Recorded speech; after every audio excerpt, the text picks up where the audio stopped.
Folks, we have a fantastic show today. We're joined by our great friend Adrian Rietveld from TaylorMade, and he's got excellent stories, all from behind the scenes with Scottie Scheffler, with Rory McIlroy, with Tommy Fleetwood, who just won again in India from the Ryder Cup.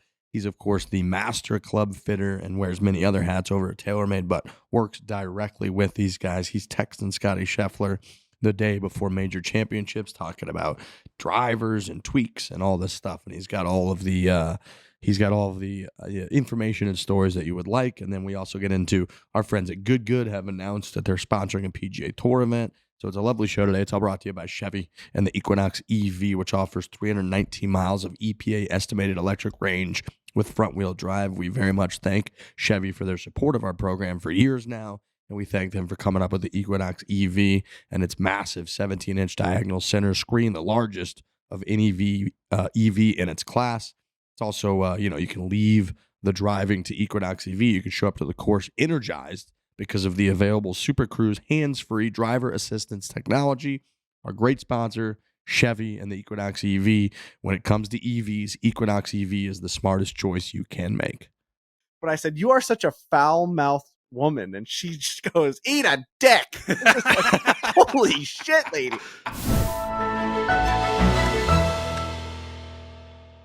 Foreplay, my Barstool Sports. Been quite the journey to get this podcast going today, but we're going to have a great show for you today. We've got one of our great friends. He's joining here in like 15 minutes in the world of golf, Adrian Rietveld, who is master club fitter over at TaylorMade. He wears a bunch of hats there. He's been there since 2011. He fits Tommy Fleetwood, Scottie Scheffler, Rory McIlroy, Tiger Woods, all the guys over there for his clubs. We've had him on a handful of times before, and he's the man. He's like the biggest Tommy stan in the world, and Tommy's on quite the run right now. So I'm excited to talk to Adrian, gentlemen.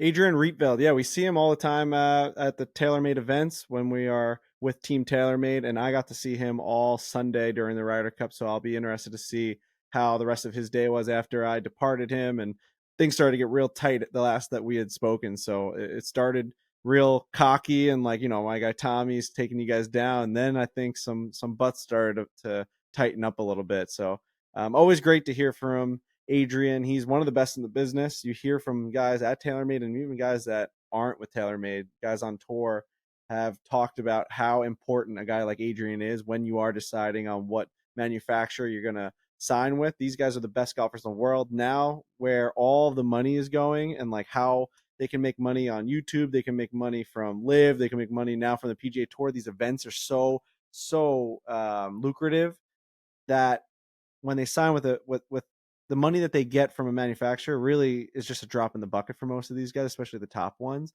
So for them to choose like TaylorMade over Callaway or Mizuno or any of these other brands, right? Like, it's about the people and the equipment, but the people behind the equipment are so important. A guy like Adrian being on TaylorMade staff is like leaps and bounds the most important thing that they have there, because he knows so much to the millionth degree exactly what's going to make these guys get the edge over their competitors. And that's what they're buying. That's what they're signing. That's like the dotted line when they put that paper in front of them. They're like, this guy's going to be on my clubs. I want it. So it really is the difference. That's how dude, how the hell else are you supposed to get an edge on the PGA Tour when everyone's got the same skill level almost, right? We talk about it all the time. You finish in third, it's like 2 putts. You finish in 10th, it's like 2 putts over freaking 4 days. Any advantage you can get, they're going to take it, and Adrian is that advantage. Yeah, it is a very interesting part of it, because you do think like, oh, just money. They pay them, they put the name and all that on their, hat or wherever they put it. And then they go out and do that and they make that money.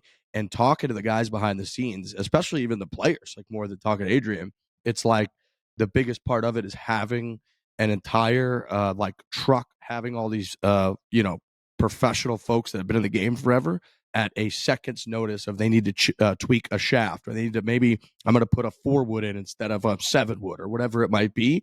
These guys at that level, having those folks at their disposal is like so valuable to them, and it's such an advantage. And even talking with like Alistair about it and the difference between like having that, the difference when you're out on tour and you have people that are reps that are working directly with you to hone in, dial in all of your stuff. And like dramatically changes everything about their experience that week. And you could have a, based on the conditions, maybe you got out there on Monday and the practice rounds were this way, the course was kind of firmish, and then you got a bunch of rain Tuesday night, and all of a sudden you wake up Wednesday, you're teeing off the following day, and you're like, wait a second, this is what I prepared for, is not this.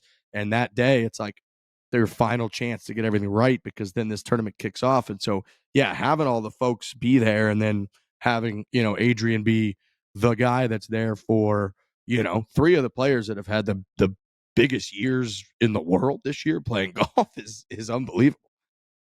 Well, I was going to say there's a competition on the golf course, and there's a competition in that parking lot amongst all of those tour trucks. Every big brand has a tour truck on site. They all park in the same spots. All the drivers know each other, but there's a massive competition going on between those people that are working on each truck. One of them is like winning, and other trucks are losing, and you can just see very plainly which truck is doing the best, and it's absolutely tailor made. You go through the list, and it's not about the money, it's not about the endorsements. It's literally the guys that we're about to talk to, Adrian.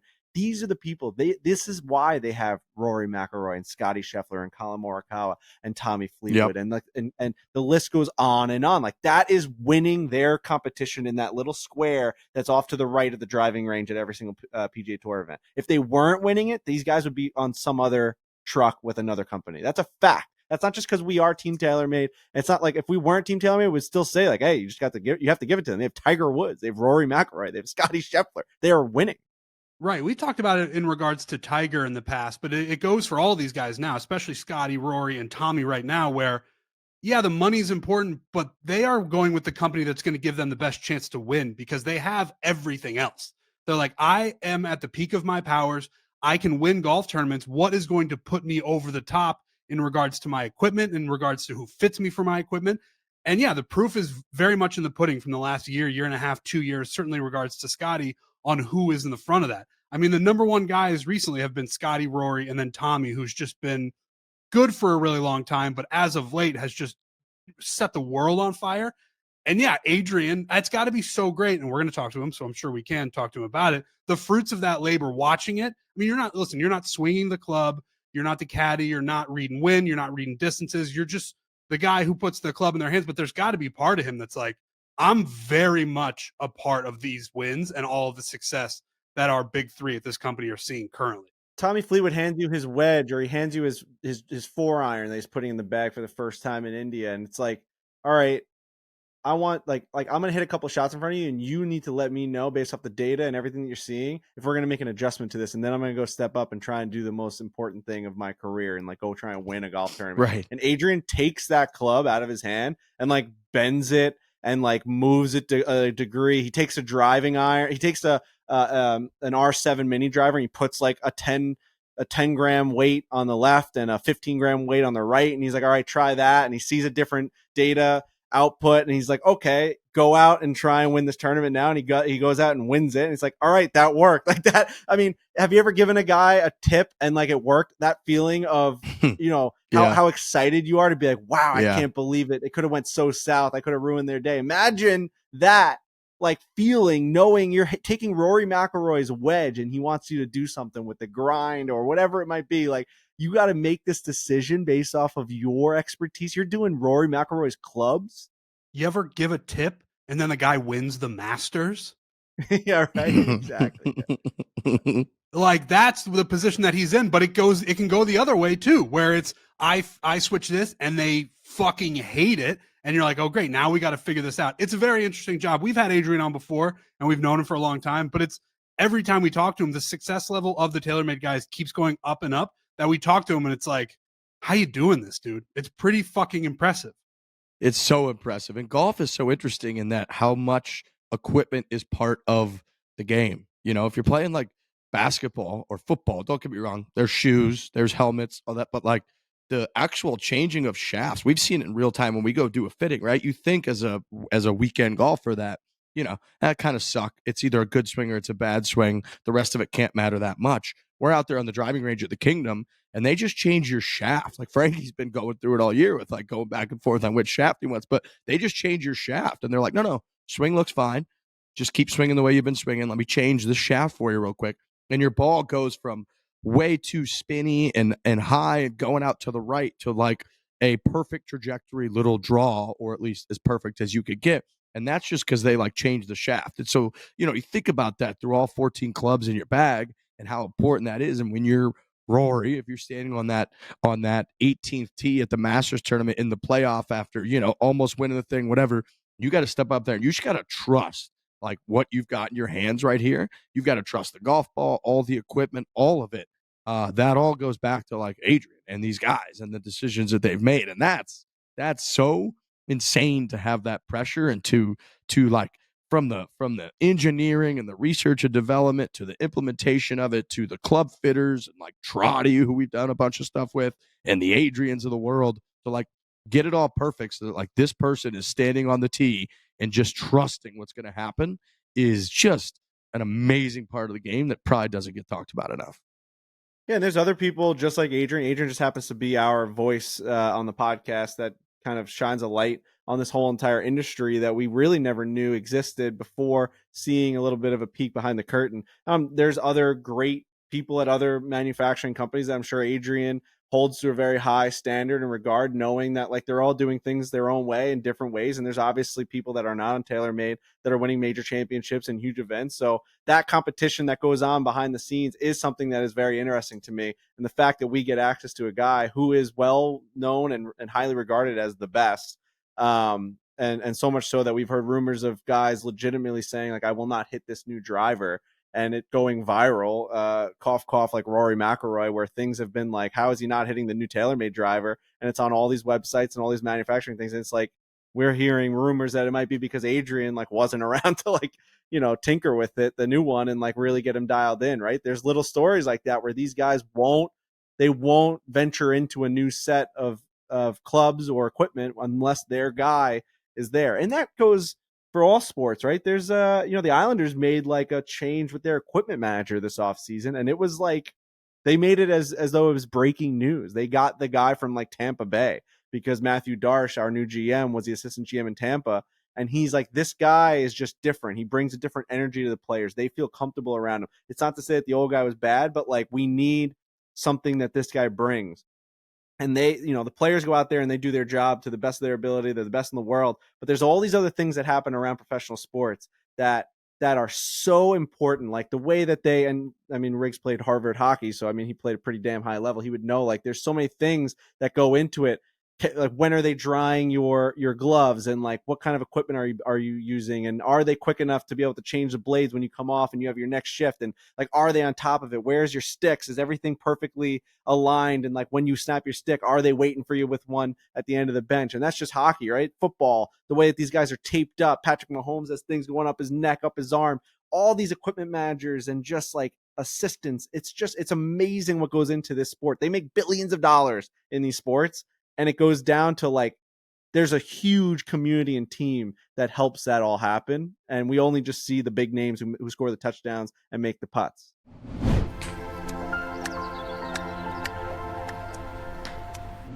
Classic rookie mistake, not going to Sport Clips haircuts. Guys come in looking like they've just been sacked by a 250-pound linebacker, but walk out looking like a first-round pick. Sport Clips stylists have the playbook for a clean cut. They've mastered the X's and O's of men's hair. We love the app and the online feature here where you can check into Sport Clips. Tells you exactly how long your hairstylist is going to be. Might be 10 minutes, might be 20 minutes, 30, whatever it's going to be. And then it counts down, tells you when you're up, you get there. You don't have to sit there and wait. If you do, or when you are in there, they've got TVs. They've got the great haircut, MVP haircut experience. You get a nice hot steam towel, massaging shampoo, and that precision cut. Again, they're the experts in men's hair, so you're going to go in there and you're going to have a lovely, lovely experience. You're walking into a zone for guys. The games are on. The stylists get it. This is a place designed for guys to win and walk out with a haircut, ready for the highlight reel. Sport Clips, it's a game changer.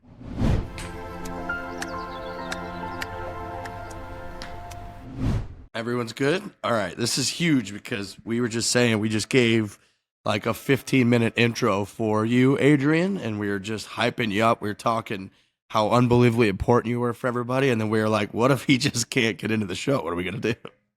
Well, it was pretty tough, to be fair. But No, you deserve it. You absolutely deserve it. There's a lot going on in the world today. We're trying to figure out with Amazon and everything. But let's start with Tommy Fleetwood because, it's been an unbelievable run for our guy Tommy. We said it many times on the show, but I don't know that there's anybody who's more universally rooted for than Tommy Fleetwood for you and how much you put in just right now, how much sort of satisfaction, joy, happiness are you getting out of what we've been seeing out of Tommy Fleetwood?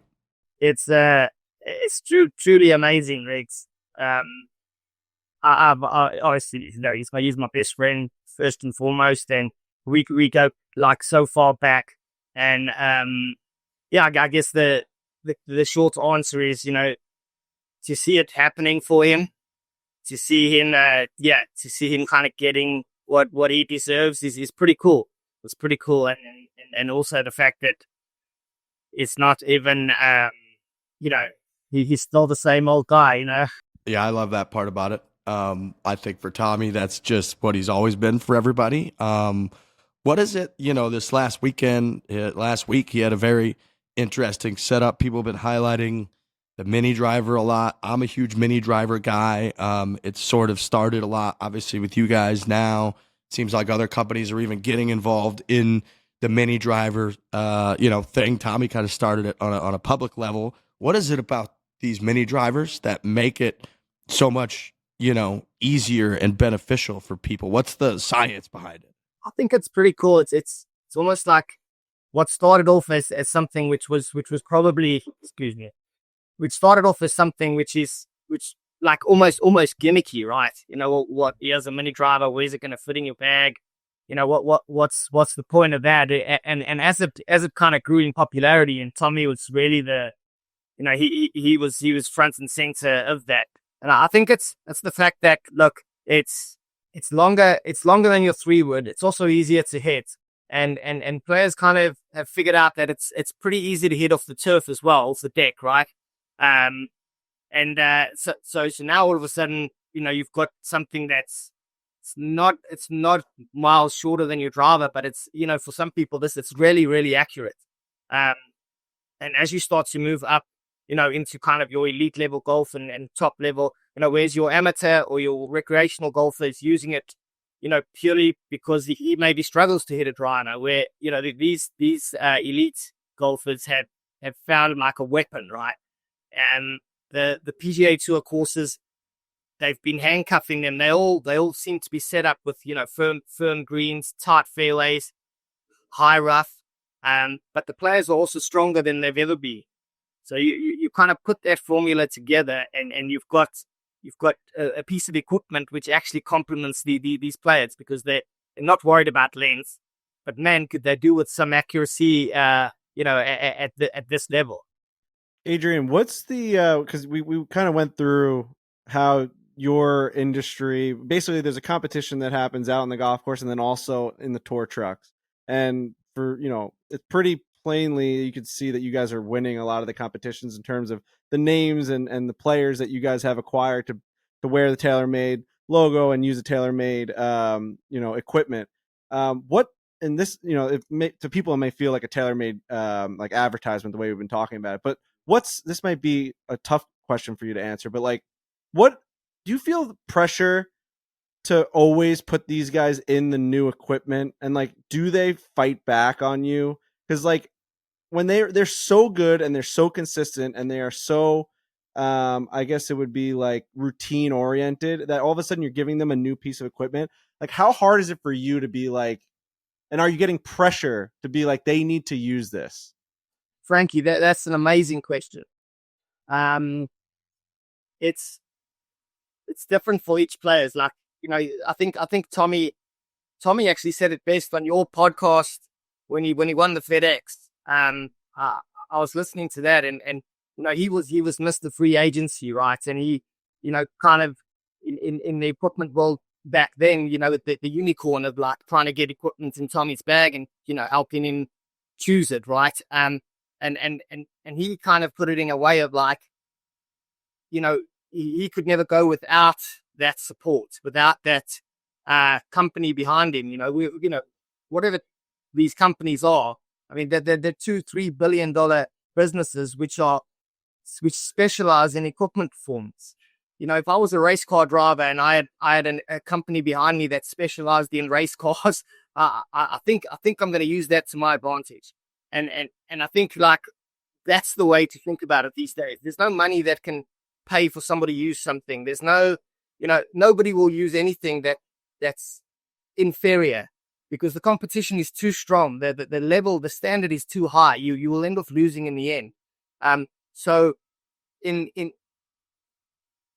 it's evolved into like a relationship that you want to create and you want to build so that the mutual benefit is everybody wins. Like that to me is like, I've been doing this, for 15 years, 16 years now. And I would say that my job has even evolved in a way where it started off, I was a very good fitter at a very high level, but my job was to get equipment in play at all costs. Whatever that, that's what wins on Sunday, sells on Monday. Get, quantity. And it's actually evolved into a position where I'm a legitimate part of a player's team or makeup that helps him perform at the highest level. Yeah, I don't know. I hope that answers your question, but the correct answer is, I can tell you one thing. What Scottie Scheffler puts in his bag is not my choice. It's our choice. It's, there is and you look at the money that these guys are playing for these days, the accolades, everything that's on the line. I'm just so proud of TaylorMade as an engine or as a part of this this player's performance. And when we do it right and we listen right and we listen to the player's needs, you see magic happen. Yeah, I mean it's got to be just that added, and I guess pressure is the word, or stress or whatever, because clubs are coming out all the time. It's a new driver, and these guys are always having to fit into new things, and that's like on you to get that to feel as comfortable as possible. Even though for us at the lowest level, we are the scum of the golf athletic world. We have no idea what we're doing. Yep. And like even for us, we can feel the difference between like our guys like Barbuti and Will just sent me out a zero torque putter. I've used a Spider Tour X for like 3 years. I've using a Spider for 7 years, right? At this point. And now I'm using this zero torque putter, and like the whole game is changing for me. Like I'm hoping that in the end it's going to be better because I know that it's built more for my stroke, but like it feels like I'm hitting marshmallows right now compared to the Spider. And like I'm just thinking to myself, like, if these guys make these crazy changes, sometimes you see they'll go from a mallet to a blade, they'll go from a mini driver to a LS head. Like these are massive, massive changes for them. And to have someone like you, like to be like, all right, make this feel good now. Like that's like on you to like, make sure all the weight's like the way it was in the last one when they were winning the Masters, and all this shit is like crazy to me to even comprehend, because like when we get a new club, we're like, oh, we're just going to rip the tape off of it. We're going to take all the plastic off and we're just going to go use it. It's like, that's a freaking massive change in our game. Massive change. Massive. Yeah. Yeah. And I think we've been trying to, I think the whole golfing world, we were trying to tell the story in a way that it can actually resonate and be understood, because, it's very, again, I love this analogy between like Formula One or pit crews or NASCAR teams. And I've visited these facilities, and it's when you're that deep into the equipment side of things, there is so many things that kind of resonates and that link up. But in golf, it's very hard to explain to somebody how many layers of that onion kind of needs to get peeled back for a player to feel comfortable and put it in, right? I mean, I would like I'll give you an example here. I'll give you a perfect example, right? So Tommy switched to the Spider putter at Hilton Head after the Masters, right? That was his first week with the Spider putter. Finally, he'd been testing putters. He tests putters even to this day. He tests putters. But it's not just don't think for a second that from Hilton Head to winning in India, Tommy hasn't tested putters. He's played the same putter the whole time. Right. No, he's checked specs on it. He's changed the grip once. He's had James, who's been a big help with Tommy, James Holly, our putter guy on the PGA Tour. He's kind of had him redraw those lines on the top of the putter a few times. Don't think for a second that he's found the putter and that's the putter he's going to use for the rest of his career. Yes, he's used it since then, but I would say we've probably made him the best part of 10, 15 putters in that period on his request, on his, him asking, and then and maybe it's something that helps him decide whether he likes something or not. But that's one piece of equipment, but there's 14 clubs and a golf ball to tee it up with. I do want to talk about Scottie and the Spider because last year, early in the year, Scottie had been struggling with his putting. There'd been the comment from Rory about saying he should use a mallet. And ever since he put the Spider in, last year through now has been one of the best runs you could possibly have in the world of golf. What was that process like? Because, I remember growing up watching Rory play, and he's out there using a blade putter. Tiger used a blade putter forever. Scottie was using a blade putter forever. What is that process like to then get Scottie Scheffler into the Spider putter? That was it started way longer before Rory made that comment, and it was really a project with. I do thank Rory for the comment though. Definitely, like, I mean, even if it contributed 1%, it's it was needed, because Scottie's he's a tough switch. He knows what he wants. But really, if I take you back to day one of that project, day one was I think we visited him at Dallas National. It wasn't at Royal Oaks where he normally practices. It was at Dallas National, I think, because they had a really big practice putting green there. And I'll remember that. I do remember the conversation. We sat around the table. There was about 4 of us, which included his coach and his manager. And basically, what Scottie said to us, he said, "Stop copying the spec of my putter." He was playing a competitor putter at the time, and he basically said, "Stop copying the spec. This isn't my spec. I've never been fitted for a putter." So it was like, for him, it was like a blank. He says, "If we're gonna do this, it's gonna be a blank slate. You're gonna fit me into a putter like you would." And this is number 1 player in the world. and it's I'll never forget that day. It was like one of these, like The Apprentice. After The Apprentice, where everyone sits around the table in the coffee shop. It was like a moment where, okay, here we go, and now we're looking at head designs. We're looking at weight. You think of all the parameters and all the components that go into a putter. It's 10x any other piece of equipment.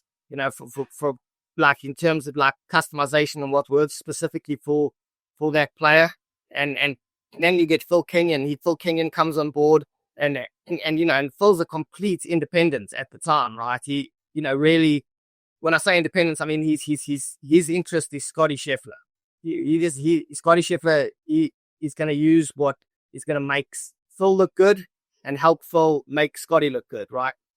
And I must have sent him 15 putters at a time, but in so many different specs. At one point we were working on just the length of the putter, and it was like, yeah, but the length changes the swing weight, it changes the feel, it changed, and we're just literally going down this rabbit hole to a miracle ending where he actually puts in play a putter that we sell off the shelf, literally a putter that you can walk into a shop and literally go, "I'm having Scottie Scheffler's putter here," which is, again, imagine that as a company guy, right? We've got, we've got warehouses full of these things. Which was amazing, right? That's so good. Yeah. So now you're looking at, like, and when you actually break it down, in all the testing that Scottie did, and when next time I see you, the next time I see any of you guys, ask me to pull up the text message when Phil Kenyon's feedback to me after I'd sent him 20 putters to test with Scottie Scheffler. It was basically Phil saying it doesn't matter what the guy uses.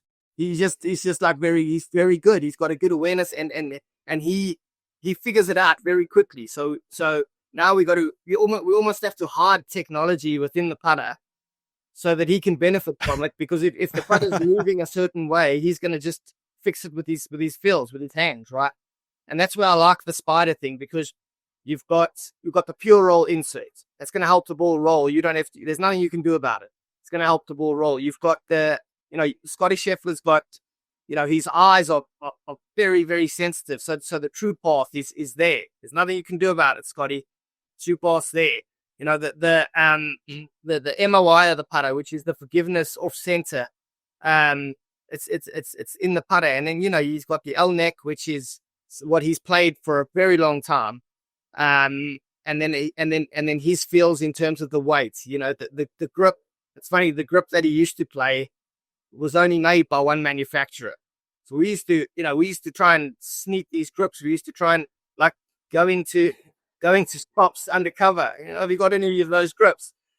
But anyway, yeah, he gravitated towards a Golf Pride full court grip. And that the rest is history, man. I was looking at the data golf. This whole argument of the world rankings, right? Is the world rankings accurate or is it data golf? And it all depends on, multiple aspects, right? But I go onto data golf this morning on the flight, and Scottie's 1 in the world and Tommy's 2 in the world. I'm like, oh, that's pretty cool if you're looking at that as a metric. Tommy's clearly consistent. And then I look at the points, and I look at the difference between 1 in the world and 2 in the world, and it just makes you think how good Scottie Scheffler is and has played. I don't want to say the TW word, but he's almost got double what the next guy has, right? And then it's so tight after that. You've got Tommy, you've got John, you've got Rory. Testament to the putter. We'll thank the putter. It's crazy because, like you're saying, he's getting a spider basically off the rack, and then he's using a grip alignment tool that you can buy. This guy's basically walking into he's turning the tour truck into like a Dick's Sporting Goods, and he's just walking in being like, I'm gonna walk into the golf section, I'm gonna grab a couple things, I'll grab a pair of shoes, and I'm gonna go out there, I'm gonna become the best golfer of my generation. There's not I say that in a joking way because I do know there's a lot of tinkering that goes on with it. We see him more than anyone on the driving range. But that is crazy. His baseline is pretty damn standard. Yeah. He took Trent's freaking, was it the Sim Max? What were the irons that we were using? I think they were the new 790s. Yeah. The new 790s. Yeah, that's right. They were the new 790s.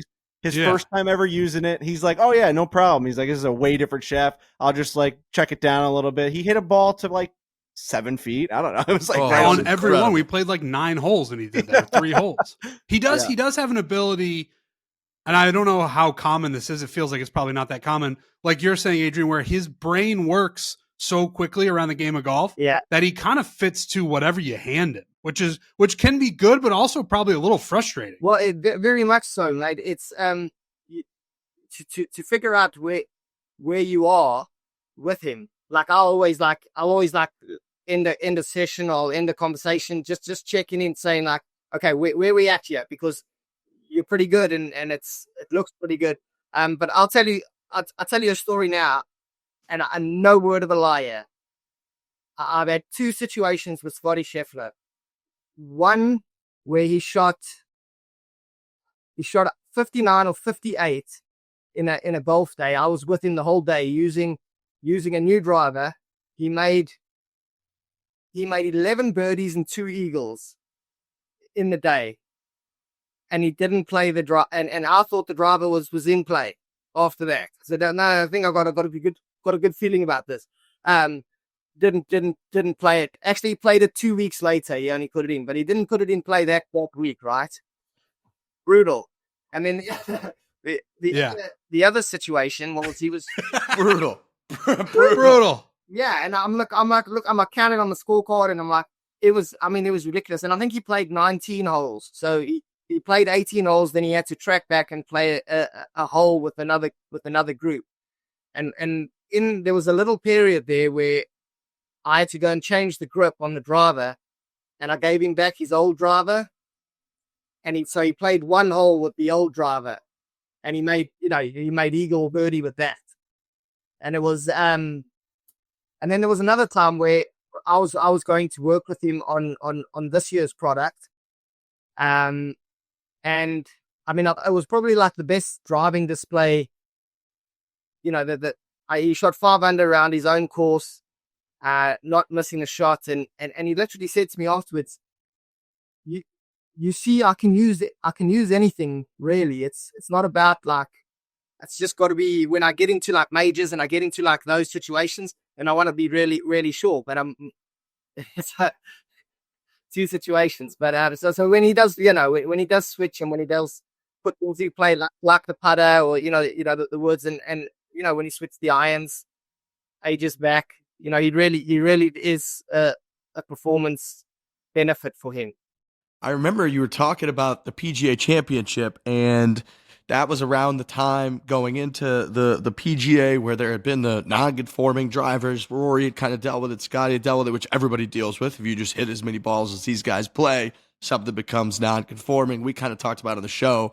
But at some point, if your driver becomes non-conforming, you obviously have to have another one, ready. And you were talking about that process of trying to get Scottie another driver for the PGA Championship, and just talk a little bit about what that process is like, because there were some parts of that story too where you were saying, I'm watching the guy on TrackMan and all the data on the range, and every single metric is absolutely perfect. He doesn't miss a shot, and then he kind of looks at you and is like, I'm not sure if I can go with this one.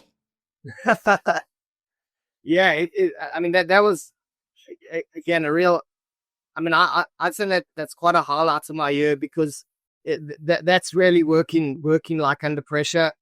150% in the player's best interest. He's just about to play a major championship. These are, 4 times a year. It's a big deal, right? The thing with Scottie in that week, and he alluded to this in his winners press conference afterwards. We were ready to go. We knew that his driver, he had his driver, all of 2024, most of 2025 up until that point. And during the bar in Nelson, and a week before that, we had worked for 2 weeks on situations that could come up with regards to a driver being on the edge, right? So when he called me on the Sunday before the PGA Championship, and that's again, he got there early, and the driver got tested early and failed.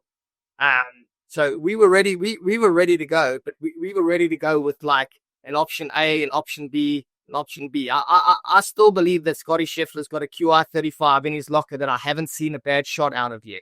I'm telling you, I'm convinced about this. But like, the situation though was like, it was just about to play a major championship. If this had happened at the bar in Nelson, which where they were testing at the bar in Nelson, and we in case this happened there, maybe you would have given the QR35 a crack, right? But now we're at a major championship. I think it's better to be safe than sorry, just in terms of what you know and what you have, right? What's won you so much. But we still had options, so there was still work to do that week. But we were so far down the line that we went with the driver that was so close to his original one. I mean, it was almost like an identical copy once we dialed in the launch and spin. And he goes on to win the tournament, right? Everybody says he won the tournament with putting a new driver in play. He's really done his homework. He really, there was no, he didn't get lucky. It makes sense. But I'll tell you something else to do with that. He changed driver. We changed driver. So we changed driver on the Tuesday of Memphis again. So this is going to freak you out. Imagine the pressure of this, right? So he calls me.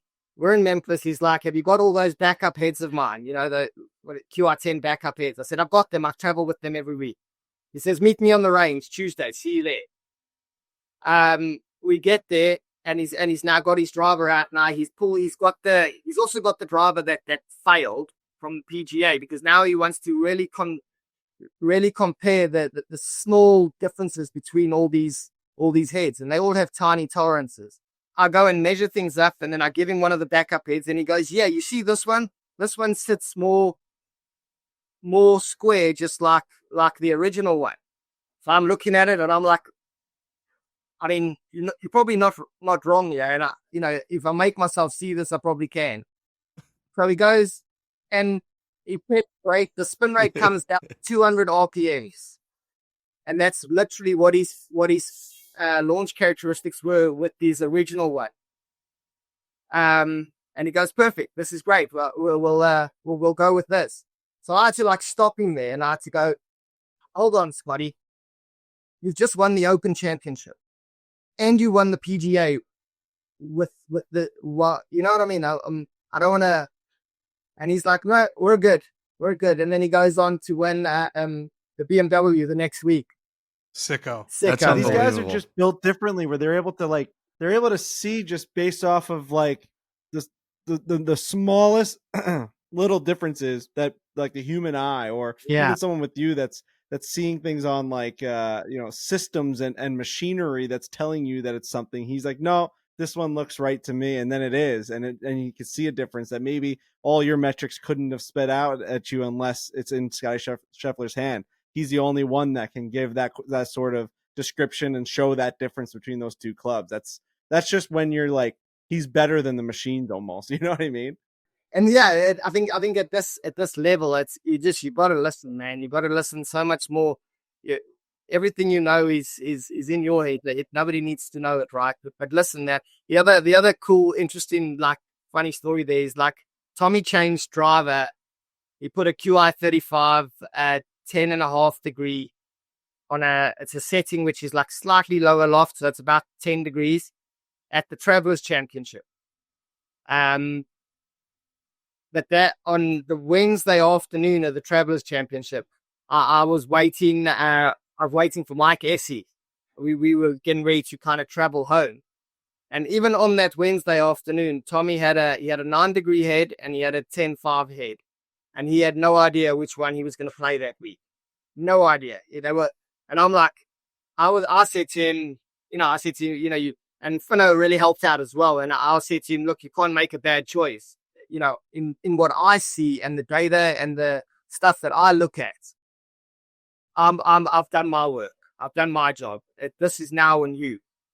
And how cool is that? So he owned it from there, and he's nearly won every tournament since the Travelers.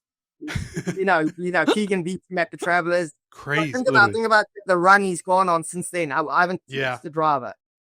To Ryder Cup, to FedEx. I mean, he didn't even have to play it in India.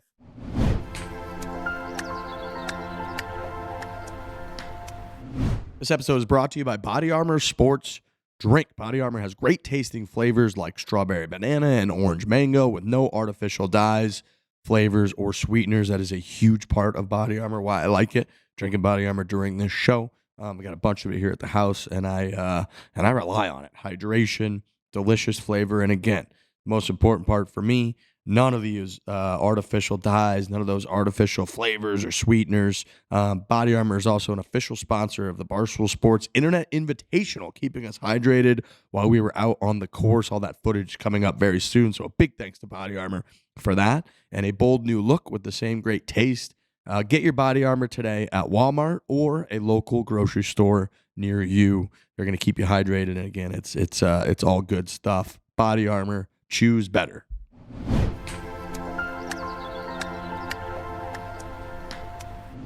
Adrian, so explain to our listeners as though they're 5 years old, because that's basically who's listening to the show. We all have the computing power and brain power of a 5-year-old. That's how, because Because if they're listening to me, they're not very intelligent or smart. We're all in the same boat here. We're all sitting in the same boat. So we all have these drivers with movable weights, whatever the manufacturer may be. You're all able to move them down or move them up, right? So, and I just played at a place with a local pro, and he's like, "Oh, you got to knock that thing. You got to get a 12 degree and knock that thing all the way down." Because I was saying it feels like it's shut to me, and I like it a little bit more open. Like the standard to me feels shut. So if you're explaining it in the simplest terms for people that own their own drivers at home, like what is that?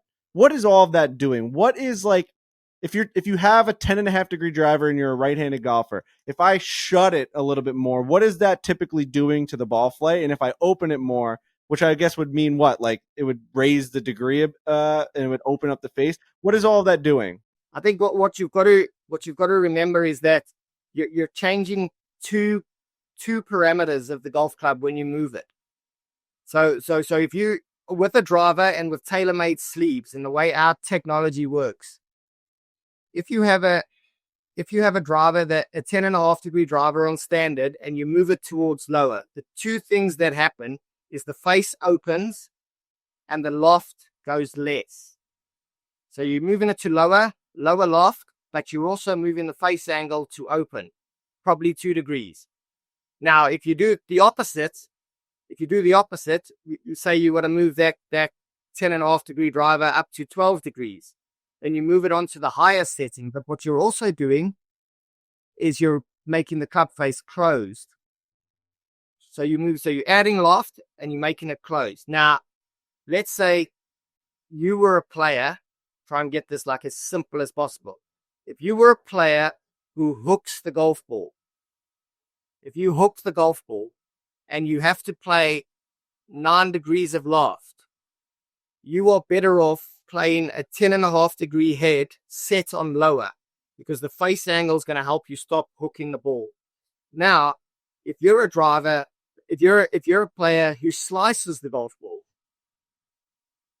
more than likely, it's because your face angle's too open. So if you need to play 10.5 degrees of loft, what you should do is you should take a 9 degree driver and put it on higher, because that will get you to 10.5 degrees of loft, but your face angle will be closed so that it's going to help you not slice the ball. So it's the options are so vast, and I could now, if you wanted to get really technical there, you can start to throw lie angle into that as well, because that's a third parameter. But really, in simple forms, those are the two things that I think it would be so educational to be aware of. Now, lie angle, does that affect when I am approaching the golf ball and I'm standing there and I feel like the toe of my club is always way up in the air? Is Yes. that what lie angle would change? We would be able to knock that down so that club is more flat? Yes. And lie angle also. I need a lie. Frankie here needs a lie angle overhaul, because I'm toe in the air, man. I'm ditzy doodling down the golf course. I'm tap dancing. My toes are flying. Dude, there's something about me with my putter, with my irons, and now specifically with my driver. I'm getting into this like Neanderthalic state where I'm like getting my hands low. I'm trying to hit up on the ball like Rory McIlroy. And at approach and at setup, the club's like this. I could feel it and I can see it on video. And then I watch a guy like Scottie Scheffler approach the golf ball. He puts the club, he sets it right behind it, and it's a fucking table, dude. It's perfect. and the more so, like, if there was no loft on the golf club, if there was zero loft on the golf club, that wouldn't matter. Because as soon as you introduce loft, lie angles matters, because it affects dispersion and centerness of strike big time. And that's why we have, like, even our 3-woods this year. Our 3-woods, we introduced them to the core head, so that the retail or the commercial, like the recreational golfer, can now buy a core 3-wood, which is a forgiving 3-wood with a loft sleeve, with an adjustable sleeve. And the whole reason for that is that you can now, kind of give yourself a little bit of a fitting, or go into see an expert and getting to help you by just adjusting the club that you have.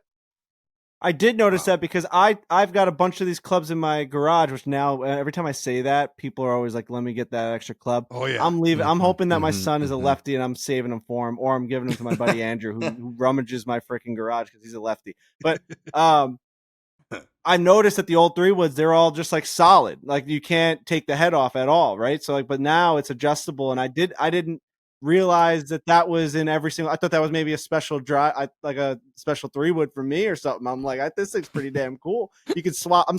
Dude, Adrian. If you saw me in my garage, someone handed me one of those little things, those little tools, and I've been tinkering like you wouldn't believe. Whatever you guys fit me at a year ago, not good to be doing dude, that. Nope. I've been tinkering in the driveway and then in the parking lot before matches, like tinkering, taking off old heads, putting them on. I'm a nightmare right now, man. He can't stop tinkering.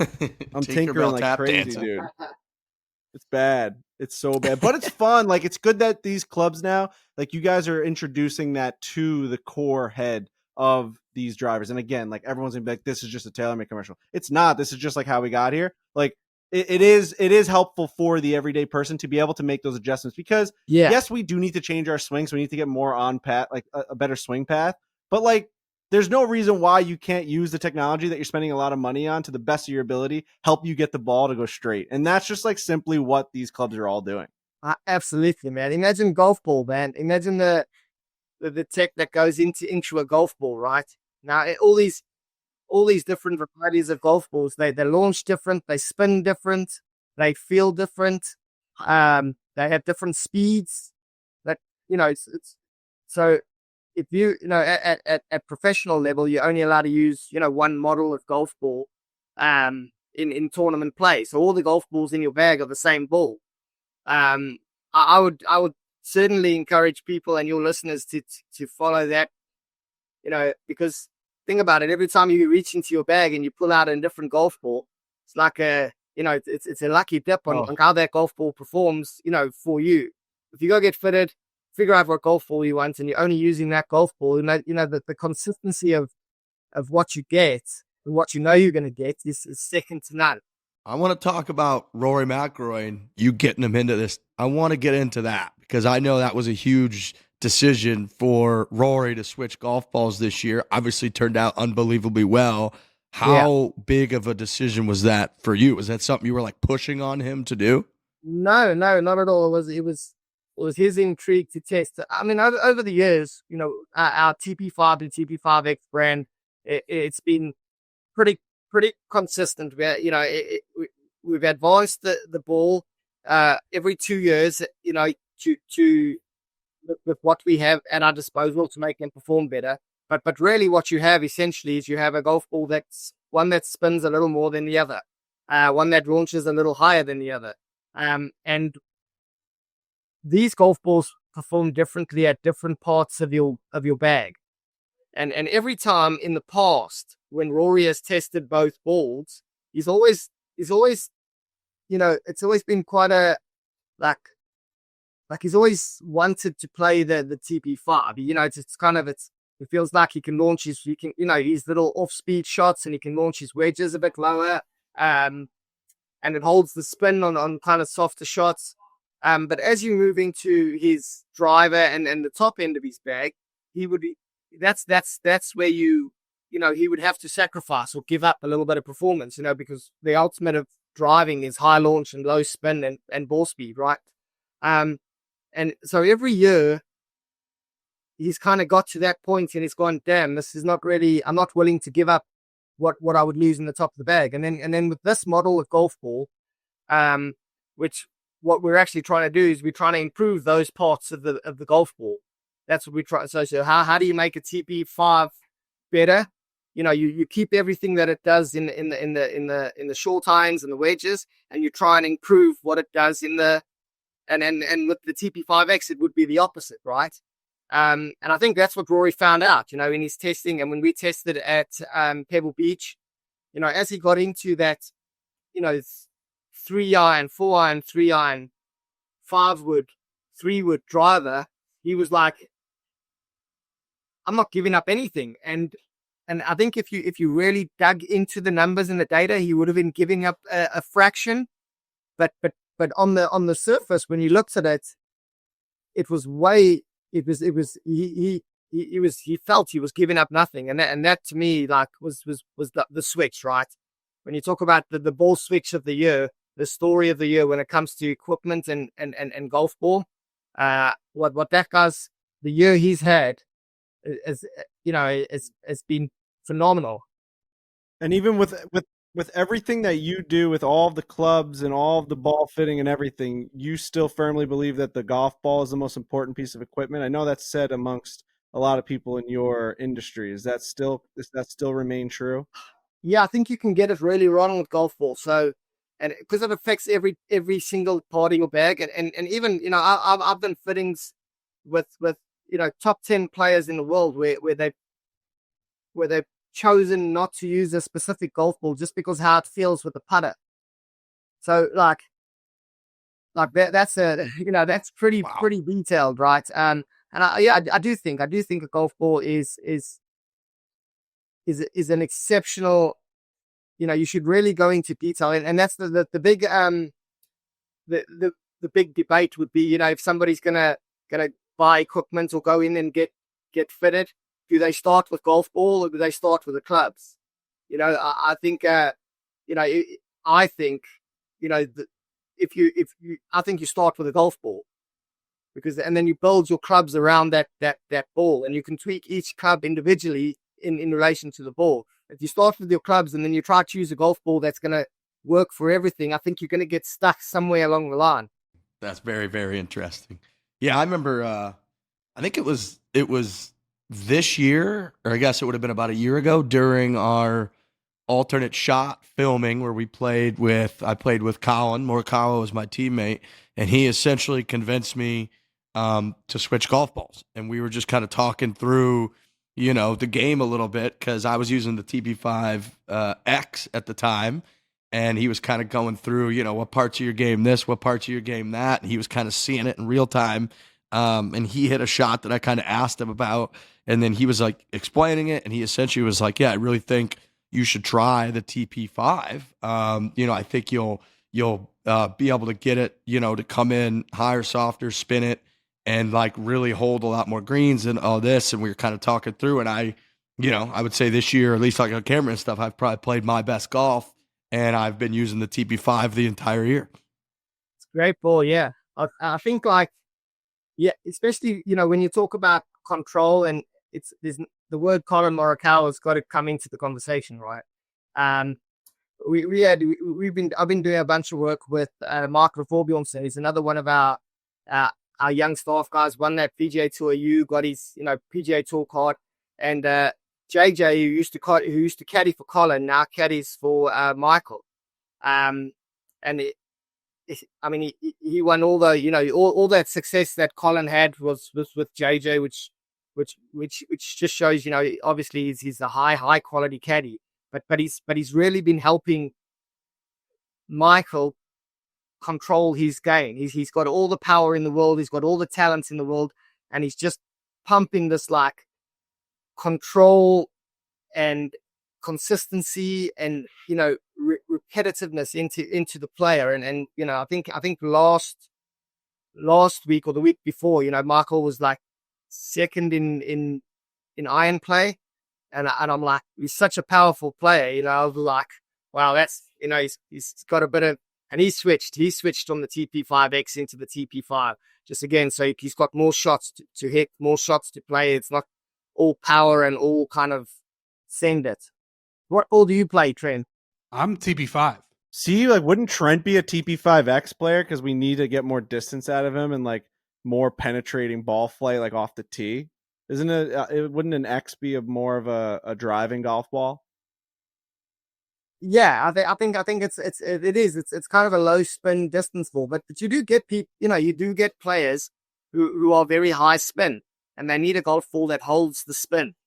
So if you think of like a classic ball flight, right? If somebody who maybe slices the ball, that ball doesn't start high and slice. It's like a low launch, high spin slice.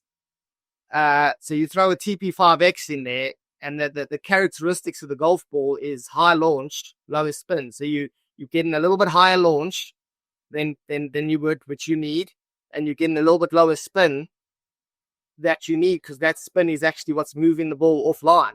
And therefore, you know, from a performance standpoint, you're hitting it longer and straighter. Wow.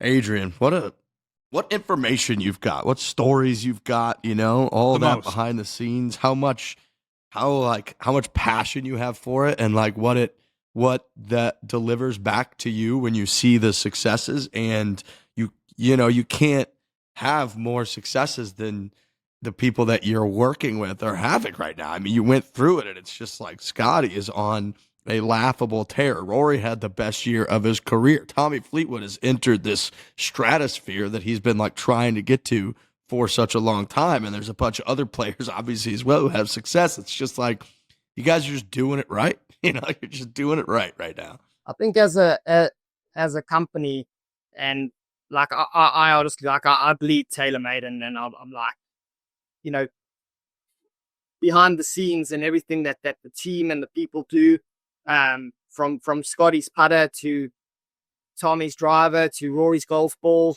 you know, you think of that you know, the photo shoots, or the days that we have, we get all of our players together. I mean, that's going to be pretty, you know, if everybody brings their trophies, it's going to be fun. Jeez. You think about you'll have there. You have. That'd be a hell of a photo. That would be an incredible photo. All-time picture. Bring your trophy to work day. A Claret jug. You'll have a FedEx Cup. Ryder Cup. Yeah, you have to have a Ryder Cup. Doesn't matter. You'll have a Ryder Cup anyway. Whoever. Oh, I'm sorry. Don't bring the I Ryder thought I Cup. didn't want to mention that. I'm sorry. Don't bring. You were there, right? You ran into Frankie while you were at the I was Ryder gonna Cup. say, I mean, regardless of the outcome means nothing. But like it was cool from two different way different walks of life within the golf world to have me and Adrian standing side by side inside the ropes, watching which ended up being, there was a chance it was going to be like the most outrageous comeback and historical Ryder Cup of our lifetime, and like we got such a cool view of it. And like, I mean, Adrian's supposed to be out there, and I'm basically like sneaking out there with an inside the ropes pass. But it was we bumped into each other like 4 or 5 times because we were doing that walk. And I was telling the guys in our recap show, like, we're on 17. Then first I saw you on 15. Then we're on 16. Then 17, 18. You're watching Tommy, and then we jet back to 17. Then you're back to 18 and back to 17. It was such a cool experience, something that I'll never forget. Especially being at Bethpage and just like just the way that the whole entire day just was surrounded by those 3 holes. Like everything mattered just right there in that little circle. It was really cool. And then seeing you out there just rooting on your guy Tommy, man, you were just like, you were right by him, side by side, every step of the way. That was one of the coolest things that I think has probably happened to me ever in my career was that him asking me to, you know, be there and be part of his, his approach to the week. He goes on to win that plate, which is like the man of the match for the most points. He plays phenomenal. And then you get this front row seat to what is a battle on the golf course, right? Really, and hats off to the US. I mean, we were there when I remember seeing you right towards the end of the day on Sunday, and this moment will live with me forever, right? We're on the 17th green. I'm with, the Europe team players, caddies, wives, there's so many people there, and you're looking at the scoreboard, and this is a tough Sunday, man. This is, and what you want to do is you want to run off onto the golf course to support really where you feel this point's going to come from to win, right? And right, literally, like, nobody knows where to go. Like, do we follow Shane? Do we go back? Because this is tough. I mean, this is intense. And I remember watching the big screen there on the 17th. There's that big TV there, and Russell Henley hit it into the bunker on the left. And that made my decision. I was like, I'm heading up to see what Shane can do here. And what a choice that was that I made, because that was essentially the moment. And then just hanging out there, for to finish it off. Sorry guys. So It's a cool. great. Yeah. Well, dude, It's okay. I said it on the It's okay. I I said get it on the recap show, but I stood. Everyone ramped to the green, and I stood there. I don't know if you were there next to me when Russell hit that bunker shot. Incredible. None of like the media or anyone inside the ropes was by that bunker. Dude, that was one of the most incredible shots I've seen in person. Like maybe the best shot I've seen in person. I He was believe it. right up against the lip, really talking through, can he get this club over it? Can he get enough on it? And to get it way back there in the back left, that is not an easy. That's a tuck pin. Like there's no way he was able to do that, and he freaking did. And like obviously to miss the putt is brutal, but I saw Colin Morikawa hit a 5-wood from the against the grandstands on 50 to how highly raised that 15th green is. It's one of the best golf shots I've ever seen. I saw on Friday and Saturday. I tell you what was impressive is watching Tommy Fleetwood play golf from Rory McIlroy's drives. He must have been thinking, Yeah, this game is pretty easy.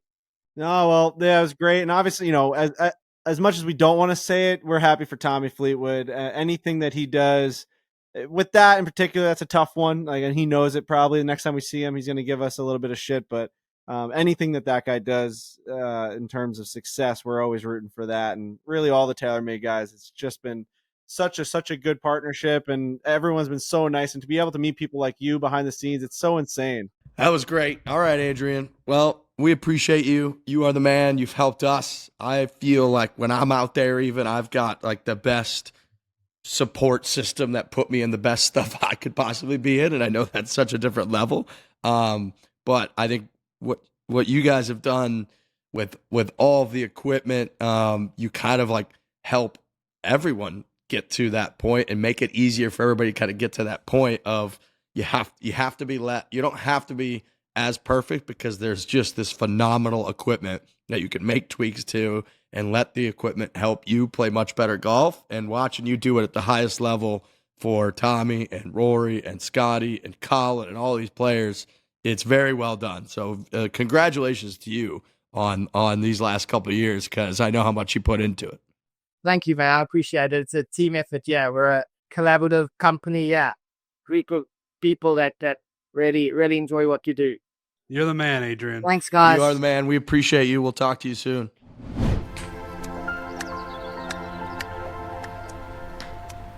Golf is hard, but protein is easy. With one Hershey's double chocolate, they are made with 18 grams of protein and only 1 gram of sugar to deliciously fuel your game. This is our go-to golf course snack. These are fantastic. These are made with real Hershey's, cocoa. Protein just got delicious. You've seen us talk. You heard us talking about them, seen us enjoying them. Make sure you try them yourself if you haven't yet.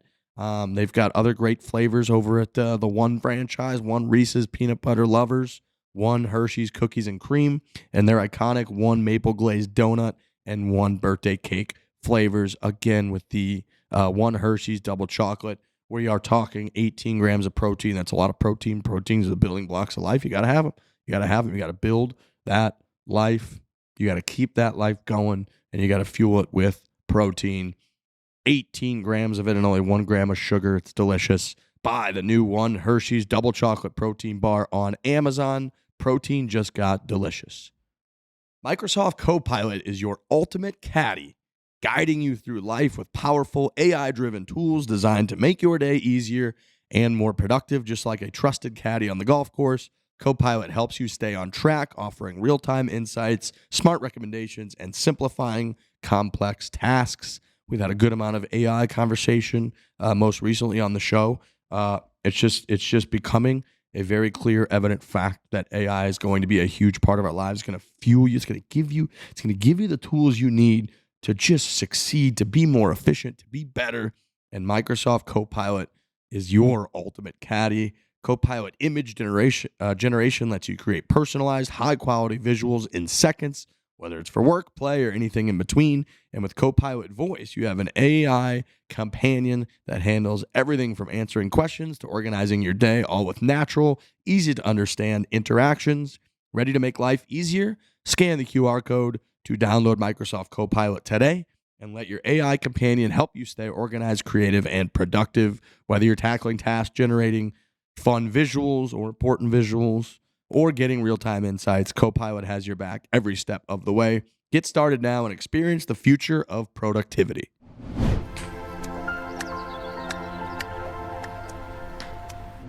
All right.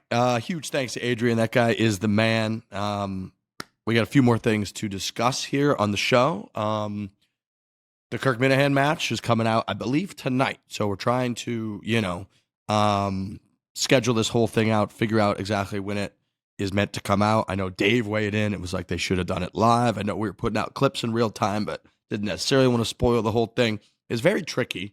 Again, I think it's coming out tonight, Tuesday, the full Kirk Minahan match video, but it is tricky when we're trying to do something with a live audience, but then also capture the entire footage and repackage it onto what is like the most valuable platform we got, which is YouTube. And so that part of it is always tricky of like, do you put stuff out? How much do you update people? If there's going to be 200 or 300 people there, you're not going to be able to have everyone like not say anything. And you also kind of want to showcase the day. Long story short, I thought the clips did phenomenally. I thought the atmosphere was off the charts. And then I hope that enough people out there that don't really have the results spoiled can also enjoy the whole video. But either way, huge thank you to everybody who came out, because we recorded the 2 podcasts last week before we went up there. Kirk brings the juice. He can bring out people. There's just no doubt about it. That man can bring a crowd. And I know he does a good amount of live shows. He goes to small towns all over the place. He goes to drive-in movie theaters, and then he shows up to a golf match, and he brings a crowd that, I remember just looking at Whitney on the first tee and him just going, this is fucking electric, that we had that kind of crowd. So it was a super fun environment to be in. Frankie is just one of the best hype men in the game of golf. I know, watching dozens of breaking 100s and then breaking 90s and breaking 85. People have seen it, but having you out there was just phenomenal. Just all the support, absolutely locked in, and Trent coming all the way up there. Us having like our entire team up there was very, very cool to be a part of. And you don't, like we play enough golf where you kind of mess around, and then all of a sudden to be out there where something felt pretty intense and important, and to have all the Mana fans out there was just a super fun time. And I think that that's all going to translate in the video. People were chirping, chiming. There was a lot of comments. There was some hooting and hollering. It was just a scene. So yeah, huge thanks to everybody who came out. It was very fun up there. Yeah, it was a hell of a scene. I mean, they are quite a unique fan base in the sense that, like, on social media, they're all over you, and then you can either take it one way or the other. You can either think that like they're trying to like tear you down by like constantly peppering you, or you could just see like the humorous side of it, and the fact that they are just this cult like following that will do anything that Kirk Minahan says, and when you see them in person, they are still those same people, and they are funny. Like, I mean, if you don't find that humorous, and you don't have the same sense of humor as like us and myself, like I just found that whole day to be very, very funny. And you had people with Kirk Minahan political posters, and they had megaphones, and they are wearing all the shirts from all of his events, and they are giving it to Riggs. There's one woman that I looked at her and I said, you're a foul-mouthed woman. I said to her with my own words. I've never really spoken to any stranger like that, but I said, you are such a foul-mouthed woman. And she just goes, eat a dick. Like, holy shit, lady. But like, laugh out loud funny how like all day long, just they were all over us, and it was a road game, dude. Like, it's no different than what I would expect it to be like when John Tavares came to the Coliseum and guys were throwing snakes on the ice and burning his jersey, and like there was like, it's the Thunderdome, dude. Like, I've been a part of the other side of it. That is basically my point. Like, I love to give it to people. So like, for them to show up and like root on their hometown guy, Kirk Minahan, it was an awesome experience. We were in the freaking trenches, man. Like, I've never got high school baseball. Like, I got to go on like road games against like Mepham. It's like maybe 20 people showed up. Like, I've never had to feel, where the whole world that was around you wanted you to lose, and they wanted us to lose bad. So it was fun to experience that side of things. I thought it was a great experience. And I mean, I obviously was rooting for Riggs, but I wasn't as intimately involved with just like caddy player relationships. So I was just sort of following and watching. And I'm totally with you, Frankie. Like viewing that whole spectacle, I just love that it even exists. Like the Minifan world, like the Minifans, Kirk Minahan, like I know we've had our back and forth with him, and I'm sure that will continue in some capacity, but just like, I'm thrilled that part of the Barstool world exists. And then when you get to go out to a golf event like that and just see it all come to life and see a few hundred people come out to support Kirk, and then we've got a couple of our guys out there, but you guys really were behind enemy lines. There were a couple times, especially when like we would just be walking down a fairway and you could look behind you and you're just like, this is madness. This whole thing is madness. But it was really fun. And yeah, people were chirping Riggs pretty hard, but there was, for the most part, people were just kind of watching and enjoying the spectacle themselves. And I thought it came together great, and it was really intense and really fun. And I think people are going to like the finished product because, you know, and I just think they're going to enjoy the full picture once you can see everything, hear all the chirps. I thought it really came together nicely. Yeah, I think there was a disconnect between like what we were supposed to be doing. I mean, like it was always supposed to be a hater match. So like I think probably what threw people off was like we were giving so many updates and then we just stopped. Where like it was like this is like the 10th hater video we've ever done. It's like you never have live tweeted any of like the matches, and people have watched them and they get 500,000 views, and it's a very well-received series, and people were really excited for the Kirk versus Riggs one. So it's like, why wouldn't you just like make that another YouTube video? We needed another hater series video because like people love them on YouTube. Why would you just like let everyone know how it ended? I think there was just a disconnect. We did so much and then it was like we stopped. So I think that's kind of why people were confused and they want to know what the hell happened, which is good. It's good to generate hype. Very good. People want to know what the ending is. Let's go. You're gonna find out tonight.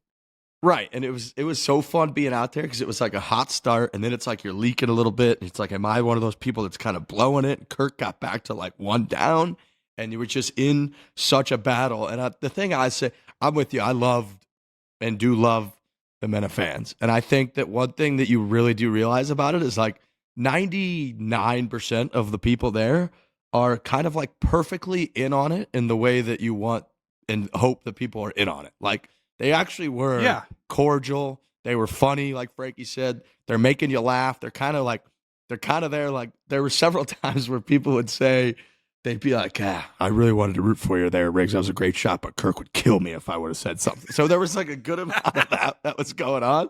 That was very funny. So you're like, okay, everybody's mostly in on it. And then there was the one lady who was just, I mean, at one point, she was walking around. She's obviously chirping pretty relentlessly, which is fine. It's part of the environment. But there was another time where it was like basically just me walking like without many people around me, and she walked up as close as she could, and she was just like, "You are such a pussy, Riggs." Is what she said to me. And I just was like, that shit's funny. It's totally it is what it is, man. Woman, dude, just a foul-mouthed woman.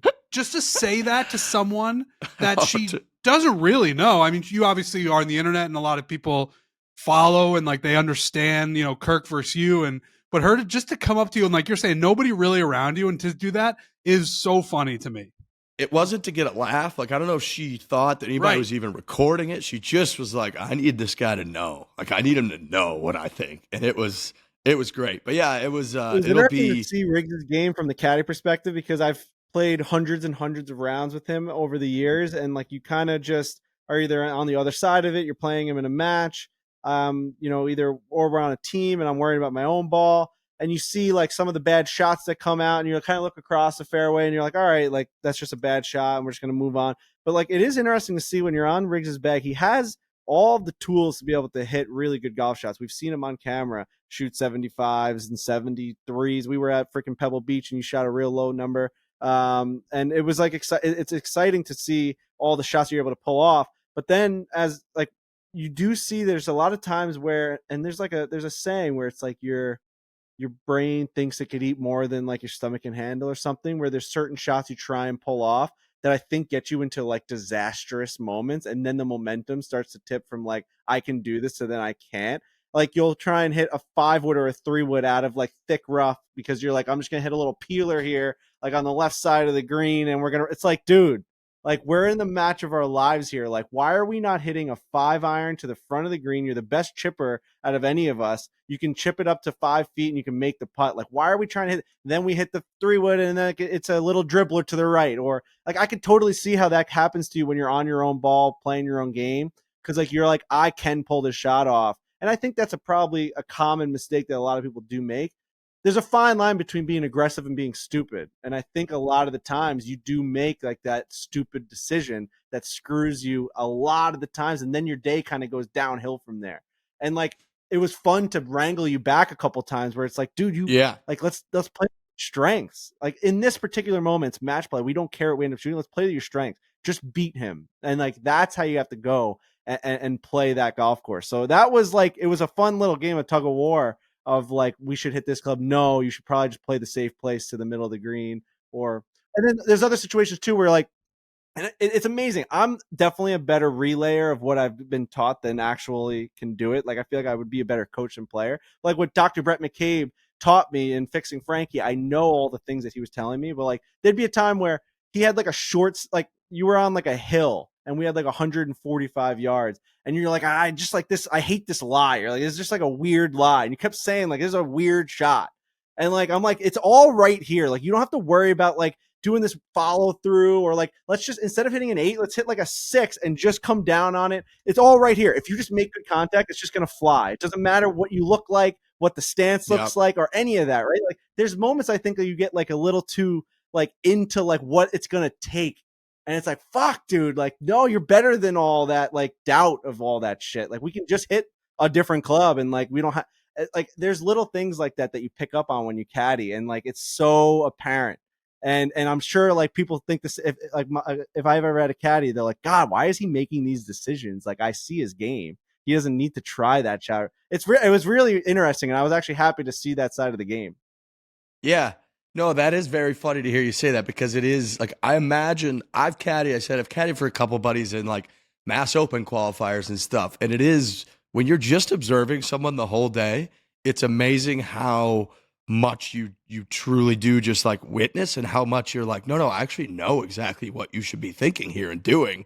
And it's like, why aren't you kind of just doing it? And so for me, it was very cool on the other side of that to like see your side of being the hype man that's been there for Trent and being the caddy, because, you know, I think like it's, I would almost say the same thing to you. Where it's like, I've seen Frankie spiral mentally over what he's going to do, what he's not. And you're going out there being like, that's my guy I'm leaning on today. That could be interesting. And then you were just the rock the whole time, where it was like, this guy is seeing I was like, this guy's seeing the board today. He's just like, nope, we're going to hit this like 7-iron right at the right center of the green. You've been striping it. I want you to just lock in right at the right edge of that orange tree and let's go. And then you kept saying all day, like, we're not here to show up, we're here to show off. And you're like, you're like, we're not saying watch out, we're saying watch this all day, like, let's go. And it was just to see that side of you from like being the caddy, as I was just like, wow, this guy is mentally just a rock today. Like, what is he doing out here? Fun. It is fun. It was fun. I'm sure there's caddies out there that have to fucking like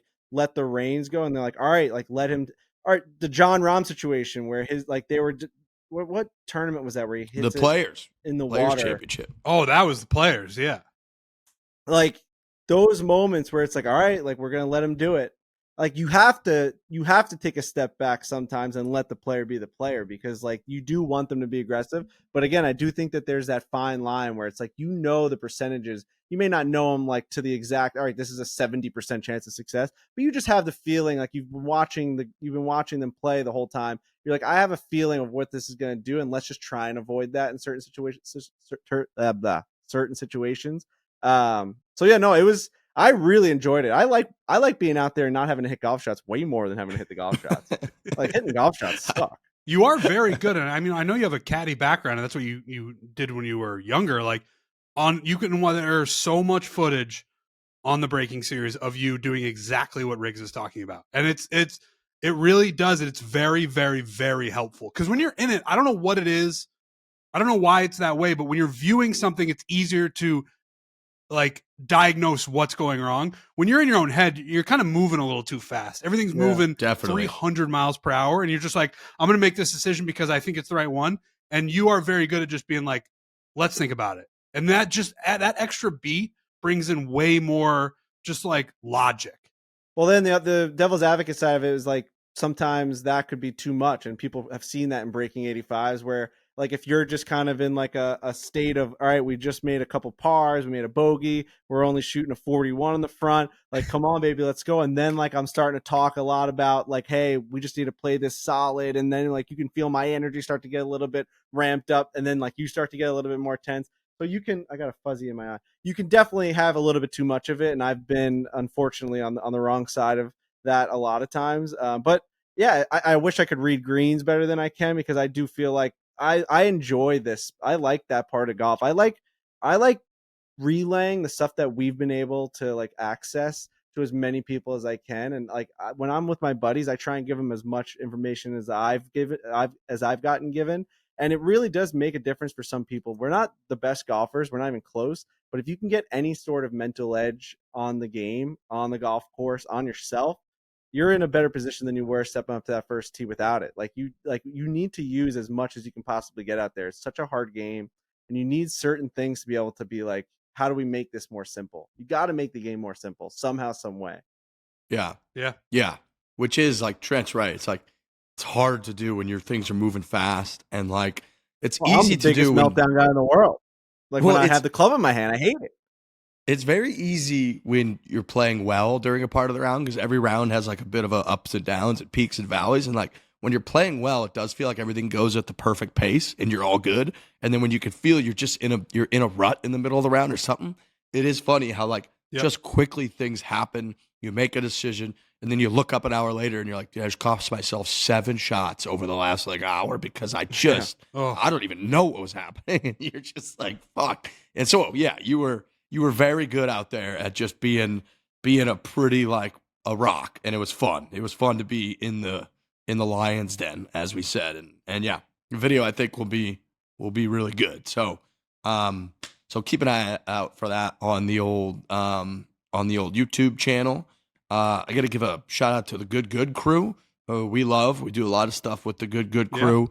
There's a ton of stuff. We do a trip pretty much every year with them. And we've filmed a lot of videos with them. They were so good at coming to the Internet Invitational and being a part of it. So they're fantastic. They have such a big place in the game and the YouTube golf. And they announced that they will next year be sponsoring a PGA Tour event. It'll be November 9th through the 15th, 2026 at Barton Creek in Austin. It's going to be a 120 player field. But yeah, that crew is sponsoring a PGA Tour event, which is not the easiest thing to get done in the world. I can't even imagine all the work that had to go into that. So will be really cool to see what they do, how they decide to integrate sort of their, again, place in like social media and influencing and YouTube golf with like the highest level of professional golf. But really cool announcement for them. Incredible, really incredible achievement. Yeah, there's a lot that goes into all that, even just to get merchandise in the tent at a PGA Tour event, let alone be the title sponsor of the entire event. So yeah, I mean, those guys have a great business that they're running. They got a great team behind the scenes. Kendrick and his whole entire squad is really good at all that stuff. So yeah, I'm sure it's going to be a huge success. They're going to get a bunch of people showing up. They have a chance to make a PGA Tour event be different than any other PGA Tour event. I'm sure they're going to have their spin on things and, you know, different types of fan interactions. And I did see a couple of funny responses being like, they're still not going to be able to film anything at the golf event, even though it's like their own. The PGA Tour is going to have so much restrictions on them. They won't even be able to like, you know, film the announcement of the event at the golf course during play. So, no, it's going to be great. This is another step. I feel like we've been a part of a lot of steps that are like big for just like our industry, whether it be some of the deals that we were able to strike with TaylorMade and Peter Millar back in the day, and then like being able to go to the PGA Tour events for the first time, and now like Adidas. There's all these things that's like other brands probably see that being like, oh, that's good for us because then we can go do something similar. It's just big for our industry, our brands. We all kind of rising tides raises all ships, And I think them getting something like this is huge for what we do. It's a big leap forward, and it's also a great experiment to see how it goes. Like if it's a huge success, you're going to see a lot of people kind of falling into the same place and trying to copy it. So yeah, it's great stuff. No, huge, awesome. Congrats to those guys, and bringing golf back to Austin, which since I feel like the WGC, like that just hasn't been, and Austin, I feel like is a town that has wanted a professional golf event. So the fact that, and I know they're pretty much based out of Dallas. I don't know if they all live there, but a lot of them do. So they're a Texas crew, and yeah, to have that event in Austin then is very, very cool. And yeah, it really, not that YouTube golf isn't a secret anymore. Like I feel like a few years ago, everyone would kind of talk about it. Like, what's the future of this thing? What's it going to look like? Does it have staying power? And this is just another feather in the cap of like YouTube golf. It's a big deal, and it's just going to keep growing in every single way that you can imagine. It's going to try to get to that corner. We've been a part of that, certainly, with everything that we've done, and getting merch even into the tents at PGA Tour events is a big deal, and was a big deal for us when it happened. It just seems like YouTube golf is becoming more commonplace at the professional level. You see it's integrated pretty heavily at Live, and with the PGA Tour, it just becomes more and more. So huge accomplishment by those guys, and it just shows the power that YouTube golf has. It's pretty incredible. Yeah, no, I agree. It's absolutely incredible to see. So good for them. I'm excited to see what they do with it. Austin is hot. I feel like right now, as people know, just there's a lot of action going on around Austin. So to bring a tour event down there, will be very exciting to see. So yeah, congrats to those guys. All right, last thing I got on here is a little from the gallery. We got to do a little from the gallery. We got to take a voicemail. Reminder to call in, leave us as many. There's shows. We're getting into the fall here. It's almost going to be holiday season pretty soon, so we might need some of your stuff to talk about. I want to hear what you're thinking, what stories you got to tell. So make sure you check it out. 646-685-4717 is how you leave a voicemail. Again, 646-685-4717 from the gallery is brought to you by Truly and the Truly Unrulies, which is 8% ABV, 100% delicious. They got a bunch of fantastic flavors, and we've been watching it all over this year. So make sure you try Truly Hard Seltzer and the 8% ABV. And like I said, great flavors. We witnessed it firsthand at 25 events around the country of the Truly Unruly. People had themselves a lovely time. It's going to get you feeling really, really good. Truly Unruly drinks light. It parties hard. Get unruly with Truly Unruly 8% hard seltzer. You can find it anywhere, like your local favorite grocery, liquor, or convenience store. Or you can visit trulyhardseltzer.com and use the Truly Finder to grab it near you. All right, voicemail. Here we go. Hey guys, this is Jake, originally from Virginia. I'm currently living in Barcelona, Spain. And the question I have for you is, how much is too much to spend on a round of golf? I just moved here to Spain from Virginia. Going to any public course or even private course as a guest fee, on a weekend you're spending $80, maybe $100, maybe $120, $30, depending on how nice the course is. Here in Spain, now that it's October and the weather's perfect for golf, I can't get out on a course for under 150 euro, which is $175 right now. And that's on a Monday. Going out on a weekend, you're talking 200 euros, $233. It's absolutely outrageous. We need to get the John Rahm or someone to get these prices down. So question for you all is, how much is too much? I'm a golf fanatic. I want to be out there every week, but I just can't stomach spending thousands of dollars every week or every month to play golf. Let me know what you think. Thanks. Kind of threw the gauntlet at John Rahm there. He did. Yeah, Put a lot on his plate. He was like, "Hey, John." He saw John's. I think John's taking a couple months off. I know he made that public. This guy is like, "Well, come over to Spain and figure out these prices because they're getting out of control." Yeah, he's like, you better clock in here, John, and put some work in because I need to get these tee time rates down. Yeah, I'll say this. I remember when I started to get into golf, like really into it, became a golf nut, got the bug when I was probably late teens or so, 17, 18 years old.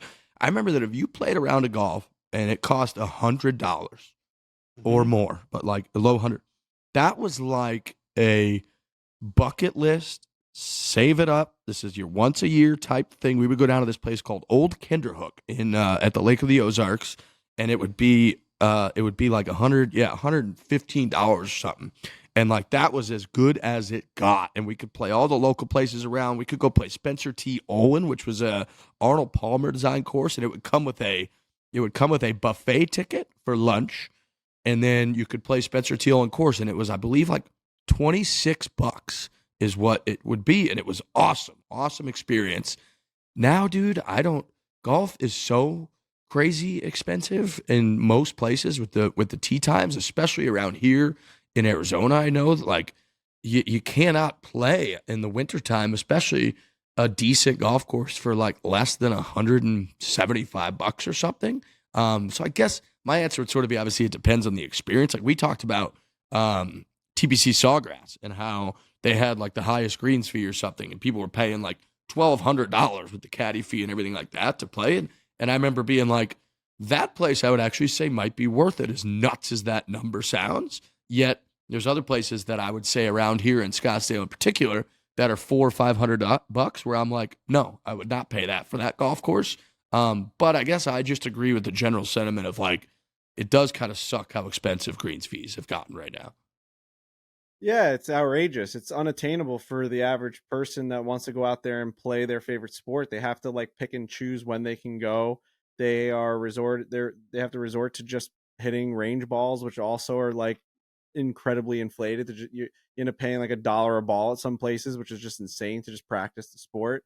It's a very, very expensive sport. It's getting more expensive as it goes, and as you see golf courses keep getting built, and big resorts keep getting built, it's only going to keep getting more expensive. And unfortunately, the way the world works and the situation we're in, you got a place like Bandon Dunes or Cabot or any of these resorts that are unbelievably expensive, and they're booked for the next like 3 summers. And it's just like, at the end of the day, they're not going to change their business model. Neither are the top courses in your area, because you can't get a tee time. Like, they're not struggling to get golfers, and it's just where the sport is going. You see a lot of the hashtag shrink the game, and that's coming from people that did get to play their local course for $60, and they had a very, respectable, junior rate or whatever it may be. That stuff's like all out the window after COVID. And I do know what happened. It's like, it was the only sport that people could play during COVID. You were able to go outside. Golf courses got flooded with players, and they wanted to expand. And if they don't have the land to expand, what you do is you raise your prices. And they raised their prices, and they never came down. And that's just like supply and demand, man. Like, people want to play the game, and these places are going to keep raising the prices. And I don't know what the solution is, because I see it all the time. We're lucky enough, we get a lot of great access to golf courses. We're almost like blind to how expensive it has gotten, and that does not fall short on me. Like, I totally get it. I feel unbelievably lucky, the fact that we can show up to some places and just kind of do our thing, film. We're able to barter a lot of the stuff that we do for our work for golf. Just like anyone that's listening to this that does whatever you do for business, there's these scenarios in which you're able to barter your work for other things that help you get your job done. And for us, our job is filming golf, and a lot of the times we get to show up to golf courses. We're saying, hey, you get to get this crazy exposure on YouTube and on our website and on Twitter, on Instagram. Here's all the metrics and all that stuff. We'll also send you a lot of the drone footage. You can use it for your website, stuff like that. Like, we're providing them a service, and then they're giving us tee times and lodging and whatever that might be. You can understand how that's a scenario in which we feel unbelievably lucky, and also out of touch for what the average golfer is dealing with. So I see it with my buddies. We'll try and go out and play a public golf course around here, and like, I'm like, dude, like, that's crazy for us to go out there and spend that money to go play. Dude, Wind Watch during the Ryder Cup, this place Wind Watch, which I grew up playing, I actually really, really love the golf course. They were charging like $300 something for people to play this golf course, because everyone was in town for the Ryder Cup. It was like, someone should be put in like jail. I mean, I don't know what that's like. You're not allowed to do that. That's like price gouging. Like, people are looking for a place to play, and you're making it unbelievably unattainable for the average golfer. So I wish I had a solution at the end of this long drawn out spiel. I don't. And I know I don't know what the answer is, right? Like, it's just going to keep freaking getting crazier, and it's a shame. It's a real shame. It really is. Almost like there needs to be like a program. I don't know, something related, like a program where it's like all super rich people in the world of golf could like donate to this program, and then like tee times can be subsidized at public golf courses to a degree, or like I'm just trying to think because it's like, because like you said, you can't blame any one golf course because they're running a business model. That's just Right. like pretty simple. It's like they're trying to fill tee times. They're if the people next to them, right, are charging this and they have the same style of golf course, same quality, whatever, and they're just charging less, you just have a shittier business model, the whole thing. Prices keep getting higher. I know in Arizona, water keeps getting more expensive. So like there's water fees attached to it and everything that like they're just running a business. So it's no individual course's fault. So that part of it is going to be such a tricky thing to have to deal with for a long time. I know Youth on Course does such a good job of raising money. We've done a couple different events for them to try to raise money, and then for kids to be able to play golf for, I believe it's like $5 is like a big initiative that they're doing. So I guess I almost think maybe you try to convince people again, whether it's like if you look at the memberships at the Augustas and Cypresses and really nice places, that's like people might be willing to commit a bunch of money to a program that would allow golf to be less expensive at a decent number of public courses. I don't know, but man, it is just a really tough conundrum. It's obviously going to change per person on how much you'd be willing to play, but I do agree that it's like it's getting so expensive to even book a tee time to go play golf that I get how it could turn people off. I very much get it. Yeah, and I know people are gonna be like they're dancing around the answer. I mean, I don't really know. This is not going to be a whole thing about me like saying like I feel so lucky to be like I get it. Like I get that we do get to play a lot of golf, and I really don't know what my number would be right now. He asked the question like, what would your number be? What's too much money to play around a golf? Like I want to say like Pebble Beach is worth it, right? But like that's such a ridiculous answer. It's like, is fucking $900 to play around a golf worth it? I've played Pebble Beach. I feel unbelievably lucky to say. So that's why I'm saying like that's the best golf course ever. I got a painting of it in my basement. Like, is that worth $900? To me, it is. And I like to me, that's something that like I would save for. And I brought my dad there. I spent a ton of money doing it. Something I probably couldn't afford. Brought my dad there. I just wanted him to experience Beth Page. Oh my God, Beth Page. I'm looking at a picture of Beth Page right behind this camera. Pebble Beach, and he didn't see a thing. It was fog. He didn't see an absolute thing. I spent like $2,500 to get us there and fly us there and play golf. So yeah, I mean, but was that still worth it? 100%. Memories, man. You can't die with the money. You can't take it with you. So you got to just spend it. If you have it, if you're lucky enough to have expendable income, go make those memories. That's going to sound insane to some people because it's going to sound elitist or it's going to sound like we could do it and you can't. That's not what I'm saying. I'm saying if you can do it, you go fucking do it. Don't. My buddy Big Rob was at Pebble Beach. Kyle was with them. My other good buddy. They're both there. And Kyle goes, let's play Pebble Beach today. We're in town for the day. And Rob's like, no, I don't want to spend the money. And they regret it every single day. They're like, we were there. It was 70 degrees. We were on the first tee, basically. We're in that little shops area. We could have just played Pebble Beach. We had like we talked about it, came out of our mouth. We were there. He's like, we don't, who knows if we're getting back? Like, Rob's like, he was shanking balls. He didn't want to, it's like, dude, just go out there, man. Yeah. Yeah. No, it's definitely tricky. I totally agree with everything you guys are saying. Or we just wait until AI and virtual reality get to a point where we can all just play golf and not have to go anywhere. And then that will solve every single problem. You can act like you're playing Pebble Beach for whatever it costs to download it onto your VR system. And because I'm saying that because I don't think there's an answer. Like everything you guys said in terms of business models and where it's going and the demand and the influx of people who played once COVID happened and post COVID, there isn't a really easy answer where it's just like, oh yeah, just build more golf courses. Like that's not the answer either. Like there isn't an easy answer to any of this. And if I will say on the people, other side of it too, there's a lot of courses that like aren't astronomically crazy. I go on the Barstool Golf Time app and like Middle Bay Country Club, which is a great course here on Oceanside, New York, is $53 with a cart for tomorrow at 2:00. So it's like $53 to go play a great golf course on the water. Weather's going to be nice. Like, I know that it's autumn and it's probably a little bit more expensive during the peak season, but like if you want to go play, $53 I don't know how much lower you're going to get than that. Like for a nice, good course with a cart included, pure conditions. Like that's the fact that stuff like that's still out there.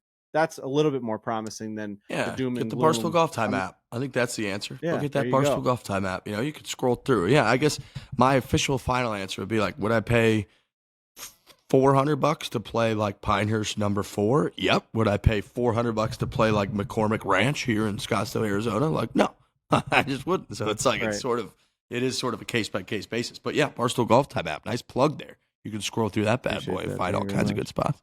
Or just get John Rahm on and he'll figure it out. John Rahm will figure out what's going on in Barcelona. Send him this clip. All right. I believe that's all I have, gentlemen, on the old list today for things to discuss. Loved having Adrian on. He's the man. Make sure that you jump on YouTube tonight and scope out the match with Kirk Minahan. That is the final, I believe, hater match of the year, our 4th and final match of the year. So make sure you check that out on YouTube. Otherwise, enjoy the week, and thanks for listening. Hit it hard.